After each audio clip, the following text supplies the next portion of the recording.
పూర్వం చంద్రవంశానికి చెందిన ధర్మరాజు దాయాదుల వల్ల సిరి సంపదలన్నీ పోగొట్టుకుని భార్యతో 4 తమ్ములతో కలిసి వనవాసం చేస్తూ ఒకనాడు నైమిసారణ్యం వెళ్ళాడు.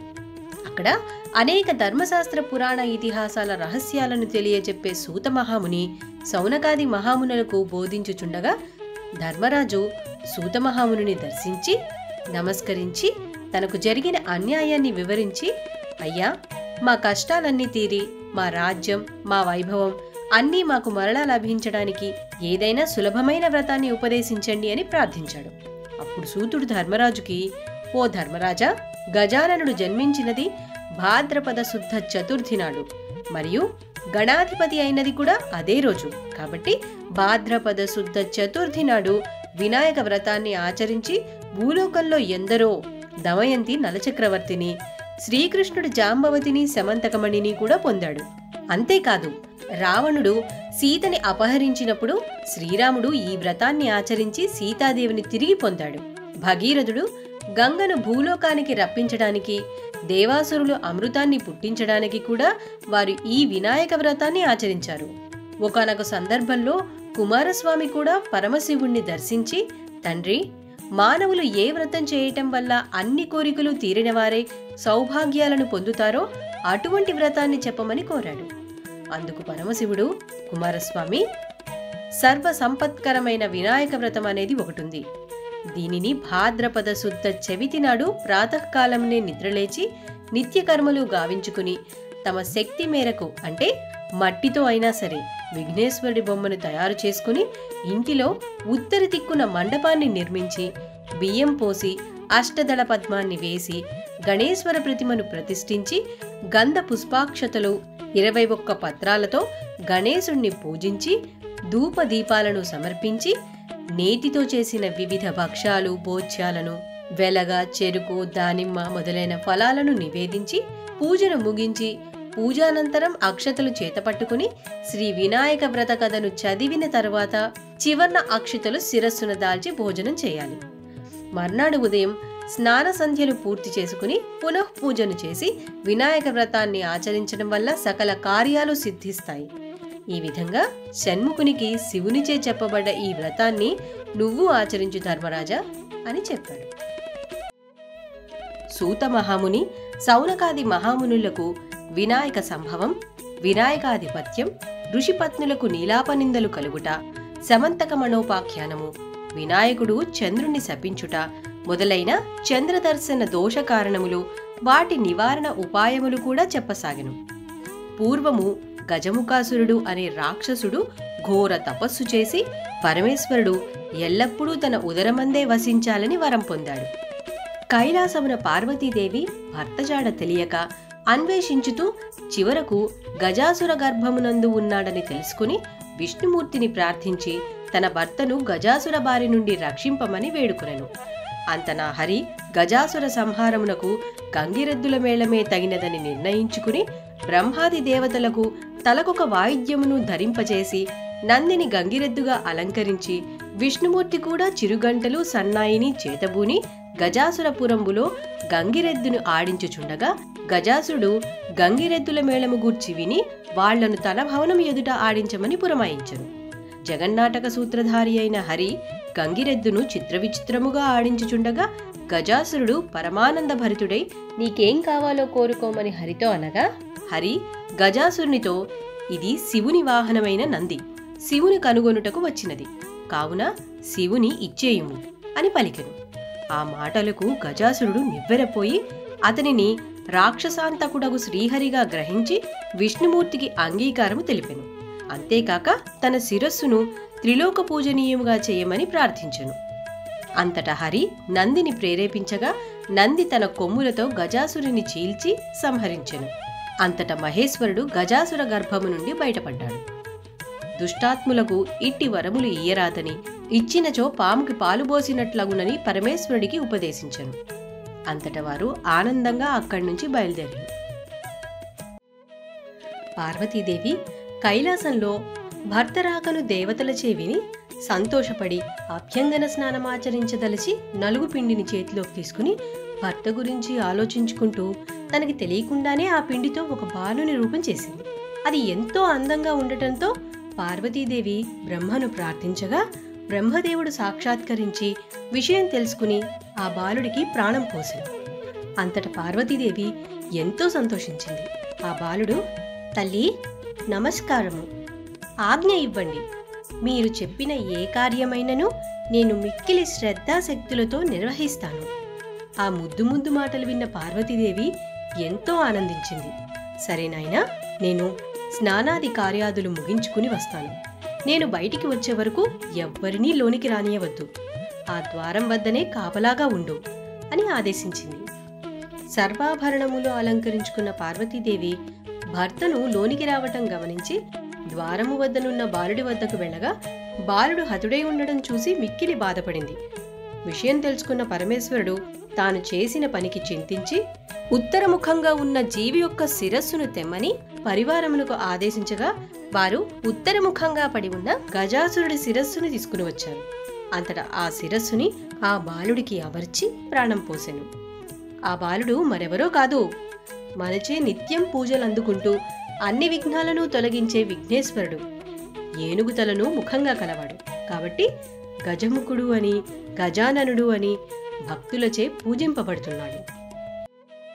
కొంతకాలమునకు పార్వతీ పరమేశ్వరులకు కుమారస్వామి జన్మించాడు. ఇతని వాహనం నెమలి. మహాబలశాలి అయిన ఇతడు దేవతల సేనానాయకుడై ప్రఖ్యాతి పొందాడు. ఒకనాడు దేవతలు, మునులు పరమేశ్వరుని సేవించి తాము అనుకున్న కార్యములు సఫలీకృతం కావడానికి విఘ్నములు కలుగకుండా తమకొకరిని అధిపతిగా ఉంచమని వేడుకొన్నారు. కుమారస్వామి తాను మహాబలశాలి కావున ఆ ఆధిపత్యమును తనకొసంగమని, తాను జ్యేష్ఠుడు కావున ఆ ఆధిపత్యమును తనకొసంగమని గజాననుడు తండ్రి అయిన పరమేశ్వరుని వేడుకొన్నారు. అప్పుడు మహేశ్వరుడు, మీలో ఎవరు ముల్లోకములందలి పుణ్యనదులలో స్నానమాచరించి ముందుగా నా దగ్గరికి వస్తారో వారికి ఆ ఆధిపత్యమును ఇచ్చేదనని చెప్పాను. వెంటనే కుమారస్వామి తన నెమలి వాహనంపై వాయువేగంతో బయలుదేరాడు. కాని గజాననుడు చిన్నబుచ్చుకున్నవాడై తండ్రిని సమీపించి, తండ్రి, నా పరిస్థితి తెలిసి కూడా మీరు ఇటువంటి పరీక్ష పెట్టారు. తగునా ఇది? నా యందు దయుంచి తగిన ఉపాయము తెలుపమని ప్రార్థించాను. అప్పుడు పరమేశ్వరుడు, నాయనా, తల్లిదండ్రులను మించినటువంటి దైవము లేదు. వారి చుట్టూ 3 ప్రదక్షిణములు చేసినంతనే 300 కల్పములోని పుణ్యనదులలో స్నానమనర్చిన పుణ్యఫలము దక్కుతుందని ఉపదేశించారు. గజాననుడు అత్యంత భక్తితో తల్లిదండ్రులకు ప్రదక్షిణం చేయటం మొదలుపెట్టాడు. గంగానదికి స్నానం చేయబోయిన కుమారస్వామికి గజాననుడు తనకన్నా ముందే ఆ నదిలో స్నానం ముగించుకుని తనకెదురుగా వస్తున్నట్లు కనపడ్డాడు. మొత్తం 3,50,00,000 నదులలో కూడా స్నానం చేసి అతనికి ఎదురుగా రావటం చూసి ఆశ్చర్యపడుతూ కైలాసమునకు వెళ్ళగా తల్లిదండ్రుల సమీపంలో ఉన్న గజాననుని చూసి తన బలమును నిందించుకుని గజాననుడికి నమస్కరించి, తండ్రి, అన్నగారి గొప్పతనము తెలియక తప్పుగా మాట్లాడాను, క్షమించండి. ఈ ఆధిపత్యమును అన్నగారికే ఇవ్వండి అని ప్రార్థించాడు. అలా పార్వతీ పరమేశ్వరునిచే భాద్రపద శుద్ధ చతుర్థి నాడు గజాననుడికి విఘ్నాధిపత్యం ఒసగబడింది. ఆనాడు అందరూ విఘ్నేశ్వరునికి కుడుములు, అప్పడములు మొదలైన పిండి వంటలు, టెంకాయలు, పళ్ళు, పాలు, తేనె, వడపప్పు మొదలైనవి సమర్పించి పూజింపగా విఘ్నేశ్వరుడు సంతృప్తి చెంది కొన్ని తాను భక్షించి, కొన్ని వాహనమునకు ఇచ్చి, కొన్ని చేతిలో పట్టుకుని మందగమనంతో వెళ్ళగా సూర్యాస్తమమయ్యే వేళకు కైలాసము చేరి తల్లిదండ్రులకు ప్రణామం చేయబోగా శ్రమ పడుతూ ఉండగా శివుని శిరస్సున ఉన్న చంద్రుడు ఎగతాళిగా నవ్వెను. అంతట వినాయకుడు మూర్ఛపోయాను. పార్వతీదేవి శోకించుచు చంద్రుని చూచి, నీ దృష్టి తగిలి నా కుమారుడు మూర్ఛపోయెను, కావున నిన్ను జూచిన వారు నీలాపనిందలు పొందుదురు అని శపించెను. అంతట చంద్రుడు క్షమించమని వేడుకొని, అమ్మా, నీ ఒసంగిన శాపము లోకములకు కీడు వాటిల్లుతున్నదని దానిని ఉపసంహరింపుమని చంద్రుడు ప్రార్థించగా భాద్రపద శుద్ధ చవితి నాడు ఎవరైతే నిన్ను చూస్తారో వారికి నీలాపనిందలు తప్పవని చెప్పాను. పార్వతీదేవి శాపము వలన ఋషిపత్నులకు నీలాపనిందలు కలుగుట.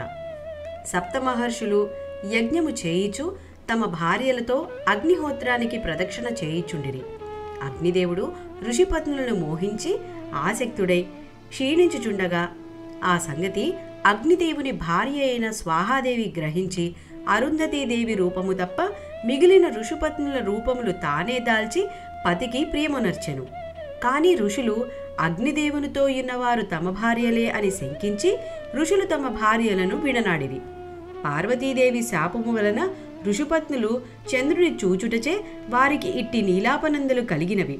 దేవతలు పరమేష్టికి ఋషిపత్నుల ఆపద తెలుపగా స్వాహాదేవియే వారి రూపము దాల్చినదని పరమేశ్వరుడు సప్తఋషులకు తెలిపి వారిని సమాధానపరచగా వారందరూ బ్రహ్మతో కలిసి కైలాసమును కేగిరి. కైలాసములో బ్రహ్మ ఉమామహేశ్వరులను సేవించి ఆ పిమ్మట మృతుడై పడి ఉన్న విఘ్నేశ్వరుని బతికించి పార్వతీ పరమేశ్వరులకు ముదమ్ము గూర్చెను. మునులు దేవతలు పార్వతీదేవిని చూచి, ఓ పార్వతీదేవి, నీ ఒసంగిన శాపము వల్ల లోకములకు కీడు వాటిల్లుచున్నది, దానిని ఉపసంహరించుమని ప్రార్థించిరి. తిరిగి బ్రతికిన కుమారుణ్ణి చేరదీసి ముద్దాడి, ఏ దినము విఘ్నేశ్వరుని చూసి చంద్రుడు నవ్వెనో ఆ దినమున ఎవ్వరునూ చంద్రుడిని చూడరాదు అని శాపావకాశంబు వసంగెను. అందుకు బ్రహ్మ మునులు దేవతలు సంతసించుచు తమ తమ గృహాలకేగి భాద్రపద శుద్ధ చతుర్థి నాడు మాత్రమే జాగరూకులై చంద్రుడిని చూడక సుఖముగా ఉండిరి. శ్రీకృష్ణుడు వినాయక చవితి నాడు రాత్రి పాలకుండలో చంద్రుని ప్రతిబింబం చూడడం జరిగింది. అందువల్ల తనకెట్టి ఆపద రానున్నదో అని ఆలోచిస్తూ ఉండగా కొన్నాళ్ల తర్వాత సత్రాజిత్తు శమంతకమణిని ధరించి శ్రీకృష్ణుని దర్శించుకునేందుకు ద్వారకా పట్టణమునకు పోయెను. శ్రీకృష్ణుడు మర్యాదలు చేసి ఆ మణిని తనకిమ్మని అడగగా, తన భక్తిని మెచ్చి సూర్యుడు ప్రసాదించిన మణి కావున మణిని ఇవ్వను అని సత్రాజిత్తు తిరస్కరించింది. ఆ తరువాత కొంతకాలానికి సత్రాజిత్తు తమ్ముడైన ప్రసేనజిత్తు శమంతకమణిని కంఠమునందు ధరించి అడవికి వేటకు పోగా ఒక సింహము ఆ మణిని మాంసఖండమని తలచి ప్రసేనుణ్ణి చంపి ఆ మణిని తీసుకుని పోతుండగా జాంబవంతుడు ఆ సింహమును చంపి ఆ మణిని కొండబిలంలో ఉన్న తన కుమార్తె అయిన జాంబవతికి ఆట వస్తువుగా బహుకరించెను. మరునాడు సత్రాజిత్తుడు తన తమ్ముని మరణమును విని మణి అడిగిన ఇవ్వలేదని, కృష్ణుడు నా సోదరుణ్ణి చంపి మణిని అపహరించెనని పట్టణంలో చాటింపు వేశాను. సంగతి తెలిసి కూడా వినాయక చవితి నాడు తాను చంద్రుడిని చూడటం వల్లనే ఈ అపనింద కలిగినదని భావించి శమంతకమణిని వెతకడానికై అడవికి బయలుదేరాను. అడవిలో ప్రసేనజిత్తు కళేబరాన్ని, ఆ పక్కనే ఉన్న సింహపు కళేబరాన్ని చూసి అటుగా ఉన్న జాంబవంతుడి అడుగుల ఆధారంగా అతని గుహలోకి వెళ్ళాడు. గుహలో శమంతకమణిని చూసి తీసుకోబోయాడు. అంతలో లోనికి వచ్చిన జాంబవంతుడు శ్రీకృష్ణుణ్ణి నిరోధించాడు. ఇద్దరికీ 28 దినములు మహాయుద్ధం జరిగింది. జాంబవంతుడు ఓడిపోయాడు. క్షీణబలుడైన జాంబవంతుడు తన బలమును హరింపజేసిన పురుషుడు రావణ సంహారి అయిన శ్రీరామచంద్రుడిగా తెలుసుకుని చేతులు మోర్చి, దేవా, నిన్ను శ్రీరామచంద్రుడిగా గుర్తించి తిని త్రేతాయుగమున నాయందు వాత్సల్యముతో నన్ను వరము కోరుకొమ్మనగా బుద్ధిమాంద్యమున మీతో ద్వంద్వయుద్ధము చేయవలనని కోరుకొంటిని. కాలాంతరమున అది జరుగునని చెప్పితిరి. అప్పటి నుంచి మీ నామస్మరణతో గడుపుతున్నాను. శరీరమంతయు శిథిలమైపోయింది. నన్ను క్షమించి కాపాడుమని వేడుకున్నాడు. దయాళుడైన శ్రీకృష్ణుడు జాంబవంతుని శరీరమంతా తన హస్తములతో నిమిరి భయము తొలగించి, భల్లూకేశ్వర, శమంతకమణిని అపహరించినట్లు నాపై పడిన అపవాదము పోగొట్టుకునుటకు ఇచ్చటికి వచ్చాను. మణి ఇచ్చివేయుము, నేను వెళ్ళెదను అనెను. జాంబవంతుడు మణితో పాటు తన కుమార్తె జాంబవతిని కూడా కానుకగా ఇచ్చాడు. జాంబవతితోనూ మణితోనూ తన పురమునకు చేరుకొని పుర ప్రజలకు సంతోషము కలిగించాడు. శమంతకమణితో తిరిగి వచ్చిన శ్రీకృష్ణుణ్ణి చూసి తనను అనవసరంగా నిందించినందుకు ఎంతో బాధపడ్డాడు సత్రాజిత్తు. అందుకు పరిహారంగా మణితో పాటు తన కూతురైన సత్యభామను ఇచ్చి వివాహం జరిపించెను. పుర ప్రజలంతా కృష్ణుడితో, స్వామి, మీరు సమర్థులు గావున మీకు కలిగిన నీలాపనిందలు బాపుకొంటిరి. మాకేమి గతి అని దేవాదులు శ్రీకృష్ణుణ్ణి ప్రార్థించగా, భాద్రపద శుద్ధ చతుర్థి నాడు గణపతిని యథావిధిగా పూజించి ఈ శమంతకమణి కథను విని అక్షతలు శిరస్సున దాల్చినచో ప్రమాదవశాత్తు చంద్రదర్శనం అయినను వారు నీలాపనిందలు పొందకుండెదరు అని నుడివెను. అది విని దేవతలు సంతసించి తమ తమ నివాసములకేగి ప్రతి సంవత్సరము భాద్రపద శుద్ధ చతుర్థి నాడు దేవతలు, ఋషులు, మానవులు అందరూ తమ తమ విభవములు కొలది గణపతిని యథావిధిగా పూజించి కదాక్షతులు శిరస్సున ధరించి అభిష్టసిద్ధి గావించుచు సుఖంబుగా ఉండిరి. సూతమహాముని సౌనకాదిమునులకు వినిపించి వారిని వీడ్కొని తమ ఆశ్రమునకేగిరి. జై బోలో గణేష్ మహారాజ్ కీ జై.